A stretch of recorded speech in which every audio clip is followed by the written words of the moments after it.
Здравейте и добре дошли! Ще продължа с 18-ти урок на страница 44. Този израз е тъждествено равен на този израз, което означава, че този израз може да го заместите с този израз и обратно. Този израз може да го заместите с този израз. Но тук по-големия въпрос е как да работите с тази формула за съкратено множение. Имате хикс на втора минус y на втора. Това тук представлява вашето А, това тук представлява вашето Б. И започвате. Отваряте скоба. А, вашето А е хикс, плюс Б, вашето Б е Y. Затваряте скоба. Тук има знак за умножение, записа на който съм пропуснал. Отваряте скоба. А, вашето А е хикс, минус Б, вашето Б е Y. Затваряте скоба. И сте готови. Също така, ако имате хикс плюс Y в скоби по хикс минус Y в скоби, ето това тук представлява вашето А, това тук представлява вашето Б. Имате А плюс Б, А минус Б. Това ще бъде равно на хикс на втора минус Y на втора. Ето го вашето А, ето го вашето Б. Това е вашето А, това е вашето Б. Нека да решим няколко задачи, за да разберете за какво става въпрос. Така, ще започна с Ще започна с първа задача. Имате А плюс 2 по А минус 2. Така, това тук, само един момент. Ето това тук представлява вашето А. Ето това тук представлява вашето Б. Имате А плюс Б, А минус Б. Това ще бъде равно на А на втора минус 2 на втора, което е равно на А на втора минус 4. И сте готови. Ще продължа с трета задача. А на втора минус 1 по А на втора плюс 1. Така, това тук представлява вашето А, това тук представлява вашето Б, това тук представлява вашето А, това тук представлява вашето Б. Това ще бъде равно на А на втора, защото вашето А представлява А на квадрат. А на втора минус 1 на втора, защото вашето Б представлява единица. И това ще бъде равно на А на четвърта минус 1. И сте готови. Ще продължа с четвърта задача 5 минус 3 по хикс по 5 плюс 3 по хикс. Така, ето това тук представлява вашето А, ето това тук представлява вашето Б, ето това тук представлява вашето А, ето това тук представлява вашето Б. Имате А минус Б по А плюс Б. А минус Б в скоби по А плюс Б в скоби. И в крайна сметка какво ще получите?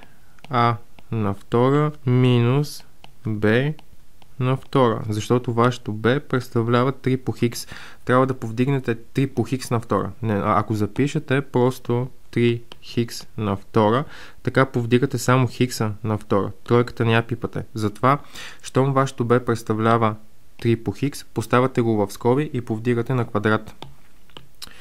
И в крайна сметка ще получите 25 минус 3 по 3 е 9 хикс на втора. Така, ще продължа с пета задача. 2 пъти А плюс 3 пъти Б в скоби. 2 пъти А. Това обаче го написах много грозно. 2 пъти А минус 3 пъти Б.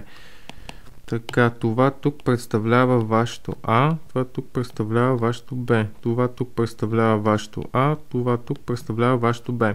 Имате А плюс Б в скоби, А минус Б в скоби, по А минус Б в скоби.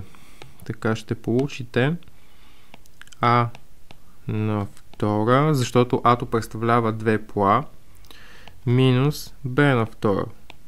3 по Б на втора, защото вашето Б представлява 3 по Б. И в крайна сметка ще получите 4А на втора минус 9B на втора. И сте готови. Това е задача 5. Забравих да я запиша. Ще продължа с шеста задача.